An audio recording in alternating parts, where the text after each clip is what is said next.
नमस्कार दोस्तों, हरियाणा सरकार की तरफ से बड़ी ब्रेकिंग न्यूज आ रही है। हरियाणा सरकार ने 5 बड़ी घोषणाएं की हैं आज 17 नवंबर को। इन सभी घोषणाओं का सीधा संबंध हरियाणा के लोगों से है, आपसे है। जान लीजिए इनके बारे में संपूर्ण जानकारी, क्या फायदे और क्या नुकसान होने वाले हैं आप लोगों को।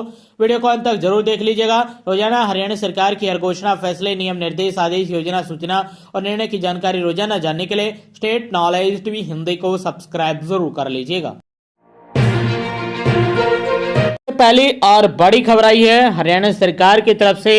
हरियाणा में इस बार राशन डिपो पर राशन लाभार्थियों को बाजरे का वितरण नहीं किया जाएगा। यह फैसला सरकारी एजेंसियों द्वारा बाजरे की खरीद न किए जाने के कारण खाद्य एवं आपूर्ति विभाग द्वारा लिया गया है। अब लाभार्थियों को केवल गेहूं, चीनी और सरसों का तेल ही दिया जाएगा।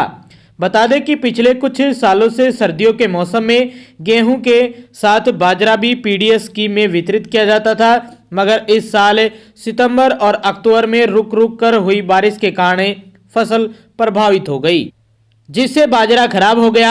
बाजरे के सैंपल सरकारी खरीद एजेंसियों हैपेड HWC ने लैब में भेजे, जो खराब क्वालिटी की होने की वजह से पास नहीं हो पाए। तो अब जो सर्दियों में बाजरा मिलता था, अब वो बाजरा इस साल 2025-26 के जो सर्दियां हैं उसमें नहीं मिलने वाला है। जो नवंबर, अक्टूबर, सितंबर और आपके साथ साथ दिसंबर, जनवरी में आपको जो बाजरा मिलता था वो आपको बाजरा इस बार नहीं मिलने वाला है, क्योंकि बाजरा बारिश के कारण खराब हो गया था, उसकी क्वालिटी खराब हो गई थी। लैब में टेस्ट किया सरकार ने, इस कारण से जो राशन लाभार्थी है उनको केवल गेहूं, चीनी और सरसों का तेल ही वितरित किया जाएगा, वही मिलने वाला है। बाजरे पर रोक लगा दी गई है। तो ये पहली और बड़ी खबर आई थी, सूचना आई थी आप सभी के लिए सरकार की तरफ से। वहीं दूसरी बड़ी खबर आई है हरियाणा सरकार ने, प्रदेश सरकार ने बड़ा फैसला लिया है। हरियाणा के लोगों के लिए जरूरी खबर आई है। यह फैसला सरकार ने सड़कों पर बेसहारा गौवंश की बढ़ती समस्याओं को लेकर किया गया है। यदि कोई व्यक्ति अपनी गाय, बैल या अन्य गौवंश को सड़कों पर खुला छोड़ता है, यानी जो भी पालतू पशु है उनको खुला छोड़ देता है या अपने घर से बाहर निकाल देता है, तो उसके खिलाफ सीधा FIR दर्ज की जाएगी। सरकार ने यह कदम सड़क हादसों, ट्रैफिक जाम और जन सुरक्षा से जुड़े खतरों को कम करने के उद्देश्य से उठाया है। प्रशासन को सख्त निर्देश जारी किए गए हैं। सरकार द्वारा जारी आदेशों में साफ कहा गया है कि स्थानीय प्रशासन गौवंश मालिकों की कड़ी निगरानी रखे, नियमों का उल्लंघन करने वालों की पहचान कर उनके खिलाफ कानूनी कार्रवाई करे, उनके खिलाफ FIR दर्ज करे। तो मोटे जुर्माने के साथ साथ अब आप पर FIR भी होगी यदि आप अपने पशुओं, जिसमें गोवंश या बैल या कोई अन्य पशु है, जिसको आवारा छोड़ देते हैं, आप बेसहारा छोड़ देते हैं, घर से बाहर निकाल देते हैं, तो ऐसे मालिकों के खिलाफ सीधा FIR दर्ज करने के आदेश आए हैं प्रदेश सरकार की तरफ से, हरियाणा सरकार की तरफ से। चाहे आप गाँव में रहते हो या शहर कस्बों कहीं भी रहते हो, यदि ऐसा करते हैं आप, तो आपके खिलाफ सीधा FIR दर्ज होगी। अब ये सख्त निर्देश जारी किए गए हैं और ये दूसरी महत्वपूर्ण बड़ी अपडेट आई थी, आप सभी के लिए सूचना थी। तीसरी महत्वपूर्ण बड़ी खबर आई है हरियाणा में रूफटॉप सोलर उपभोक्ताओं को बड़ी राहत दी गई है। HERC ने जारी किया है rooftop solar grid interactive system regulation 2021 में दूसरा बड़ा संशोधन। बता दें कि उपभोक्ताओं को बड़ी राहत दी गई है। हटाई गई है 90% कैप, हर यूनिट का मिला पैसा। पहले बिजली की मात्रा उपभोक्ता की वार्षिक खपत के 90% तक ही होती थी, एडजस्ट बाकी हो जाती थी व्यर्थ। अब संशोधन के तहत उपभोक्ता जितनी अधिक सौर ऊर्जा उत्पन्न करेंगे उतना मिलेगा अधिक लाभ। हरियाणा HERC ने rooftop solar grid interactive system net metering, cross metering आधारित रेगुलेशन 2021 में संशोधन जारी कर दिया है। इस बदलाव से रूफटॉप सोलर सिस्टम लगाने वाले उपभोक्ताओं को अधिक लाभ मिलेगा। खासकर अधिशेष बिजली की बिक्री और सेटलमेंट प्रक्रिया में यह कदम केंद्र सरकार की PM सूर्य घर मुफ्त बिजली योजना से जुड़कर राज्य में सौर ऊर्जा को बढ़ावा देगा। और पर्यावरण संरक्षण में योगदान देगा। इसके लिए अब कैलेंडर वर्ष 1 अक्टूबर से होगा और अगले वर्ष 30 सितंबर तक होगा। और ये तीसरी महत्वपूर्ण बड़ी खबर आई थी सरकार की तरफ से आप सभी के लिए। चौथी अपडेट है ये, खासतौर पर पटवारियों के लिए बड़ी खबर है। प्रदेश में आधुनिक तकनीकी का दौर निरंतर जारी है। राज्य सरकार की ओर से मॉडल ऑनलाइन ट्रांसफर पॉलिसी को सबसे पहले पंचायती राज विभाग ने लागू कर दिया है। ट्रांसफर के लिए शेड्यूल जारी किया गया है। अब लंबे समय से एक जगह कार्य कर रहे ग्राम सचिव पटवारियों के ट्रांसफर होंगे, तबादले होंगे। बताया जा रहा है कि विभाग की ओर से 18 नवंबर यानी कल से कर्मचारियों के डाटा की जांच के साथ ही ट्रांसफर की प्रक्रिया शुरू होगी। 19 से लेकर 25 जनवरी तक कर्मचारियों को ट्रांसफर के लिए स्टेशन की प्राथमिकता का समय दिया जाएगा, जबकि 5 फरवरी को ट्रांसफर के आदेश जारी किए जाएंगे। ट्रांसफर शेड्यूल की तारीखें तय की गई हैं। 18 नवंबर से लेकर 2 दिसंबर के बीच अधिकारियों की ओर से कर्मचारियों के डेटा की जांच की जाएगी। 27 दिसंबर को नोडल अधिकारी द्वारा अंतिम स्कोर प्रकाशित किया जाएगा और यह सभी कर्मचारियों का होगा। 28 दिसंबर से 3 जनवरी तक स्वैच्छिक भागीदारी के तहत कर्मचारी ऑनलाइन स्थानांतरण अभियान में भाग लेने के लिए अपनी इच्छा से सहमति दे सकते हैं। 19 से 25 जनवरी की अवधि के दौरान कर्मचारियों द्वारा ट्रांसफर के लिए अपनी प्राथमिकताएं बताई जाएंगी।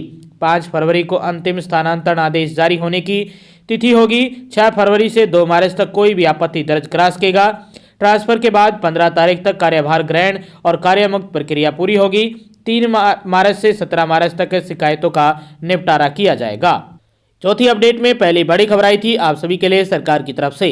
चौथी अपडेट में दूसरी बड़ी खबर आई है। हरियाणा में गुरुग्राम के सेक्टर 36 में एक नया बस स्टैंड बनाया जा रहा है, जिससे शहरवासियों को बेहतर परिवहन सुविधा मिल सकेगी। इस परियोजना को लेकर Haryana state industrial and infrastructure development corporation ने रोडवेज विभाग की जमीन हस्तांतरित करने की प्रक्रिया शुरू कर दी है। जैसे ही जमीन हस्तांतरण पूरा होगा, निर्माण कार्य को औपचारिक रूप से शुरू कर दिया जाएगा। अनुमान है कि आने वाले 2 वर्षों में नई बस स्टैंड तैयार होकर जनता के उपयोग में आ जाएगी। यह बस स्टैंड पूरी तरह आधुनिक सुविधाओं से लैस होगा। बता दें कि नए बस स्टैंड से जिले के भीतर और राज्य स्तरीय दोनों तरह की बसें संचालित होंगी। इसके साथ ही यह दिल्ली, एनसीआर, उत्तर प्रदेश, उत्तराखंड, राजस्थान, पंजाब और हिमाचल प्रदेश जैसे महत्वपूर्ण राज्यों और शहरों के लिए भी बस सेवाएं उपलब्ध कराएगा। इससे यात्रियों को रोडवेज और निजी बसों में सफर करने में बड़ी आसानी होगी। तो चौथी अपडेट में दूसरी महत्वपूर्ण बड़ी खबर आई थी आप सभी के लिए सरकार की तरफ से। पांचवी अपडेट में 3 महत्वपूर्ण बड़ी खबर आई है, सूचना आई है। पहली अपडेट आई है, हरियाणा स्टाफ सिलेक्शन कमीशन यानी HSSC के 2 सदस्यों ने इस्तीफा दे दिया है। इनमें साधुराम जाखड़ और सुभाष चंद्र शामिल हैं। दोनों की नियुक्ति पिछले साल 25 जून में ही की गई थी। दोनों ने इस्तीफे में निजी कारण लिखा है। नियुक्ति 3 वर्ष के लिए हुई थी। इनका 1.5 साल से ज्यादा का कार्यकाल बाकी था। अब इस्तीफे होने के बाद साधुराम जाखड़ को संगठन में जिम्मेदारी दी जा सकती है, जबकि सुभाष चंद्र रतिया में शिक्षक थे, वे डेपुटेशन पर आए थे। ऐसे में वापस ज्वाइनिंग भी कर सकते हैं। इनके इस्तीफे के बाद अब कमीशन में 2 सदस्यों की जल्द नियुक्ति प्रक्रिया शुरू की जा सकती है। इसके लिए लॉबिंग भी शुरू होगी। कमीशन में 1 चेयरमैन और 5 सदस्य हैं। इनमें 2 के इस्तीफे होने से 3 सदस्य रह गए हैं। दोनों के इस्तीफे की पुष्टि कमीशन के मेंबर भूपेंद्र सिंह ने ही की है। इस्तीफे की वजह सामाजिक राजनीतिक सक्रियता रही है। इस्तीफा करीब 15 से 20 दिन पहले ही ले लिए गए थे। दोनों के इस्तीफे सीएम नायब सिंह सैनी के पास पहुंच चुके थे। इस्तीफे की वजह सामाजिक राजनीतिक बढ़ती सक्रियता रही है। हाईकमान ने चेतावनी भी था कि HSSC संवैधानिक संस्था है, इसलिए ऐसी सक्रियता न रखें। ऐसे में अगर पखवाड़े से ज्यादा समय तक रखने के बाद अब दोनों के इस्तीफे स्वीकार कर लिए गए हैं। तो अब जो 2 मेंबर है अभी इस्तीफे हुए हैं, जिनके अब 2 मेंबरों की और नियुक्ति होगी। उसके बाद कमीशन का काम फिर से सुचारू रूप से शुरू हो जाएगा। तो आपका जो रिजल्ट है कॉमन एलिजिबिलिटी टेस्ट, वो नवंबर में आने की संभावना थी, और लेकिन यदि इस्तीफों का आपके रिजल्ट पर असर पड़ता है तो आपका फिर रिजल्ट दिसंबर महीने में आएगा। तो ये बड़ी खबर थी आप सभी के लिए, और ये 5वीं अपडेट में पहली बड़ी अपडेट थी। इस पर आपकी क्या राय है कमेंट बॉक्स में जरूर लिखिएगा। 5वीं अपडेट में दूसरी महत्वपूर्ण बड़ी खबर आई है। अब हर पासपोर्ट होगा ई पासपोर्ट। अब चिप से तुरंत होगी स्कैनिंग सुविधा। नागरिकों के लिए नया संस्करण 2.0 लॉन्च किया गया है। बता दें कि विदेश मंत्रालय ने पासपोर्ट सेवा कार्यक्रम का नया और अपग्रेडेड वर्जन लॉन्च किया है। इसमें पासपोर्ट सेवा कार्यक्रम वर्जन 2.0, पीएसपी वे 2.0, ग्लोबल पासपोर्ट सेवा कार्यक्रम वर्जन 2.0 और ई पासपोर्ट शामिल है। यह सेवा भारत में रहने वाले नागरिकों के साथ साथ विदेशों में बसे भारतीयों के लिए भी शुरू की गई है। साथ ही अब से जारी होने वाले सभी पासपोर्ट ई पासपोर्ट होंगे।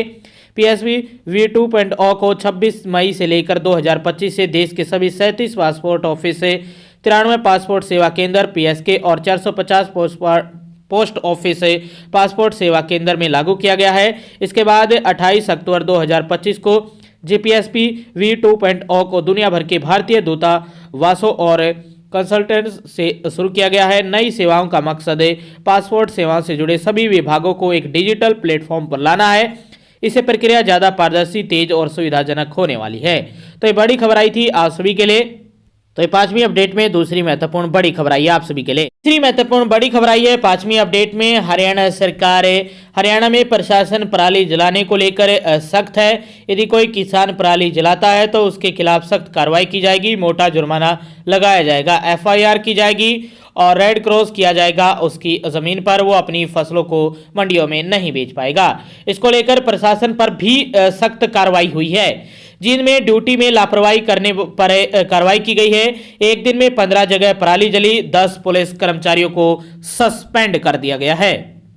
बता दें कि जींद में पराली जलने से रोकने के काम में कोताही बरतने वाले 10 पुलिस कर्मचारियों को निलंबित कर दिया गया है। इनमें ASI Iqbal, SI Rai Singh, ASI Xavier और SC Rajesh, SC head constable Rishipal और एएसआई वीरेंद्र समेत 10 कर्मचारी शामिल है। यह आदेश एसपी कुलदीप सिंह ने जारी किए हैं। इन पुलिस कर्मचारियों की बीट क्षेत्र में पराली जलाने के मामले सामने आए थे। जिले में एक ही दिन में पराली जलाने की 15 लोकेशन सामने आई और 3 किसानों के खिलाफ एफआईआर दर्ज की गई।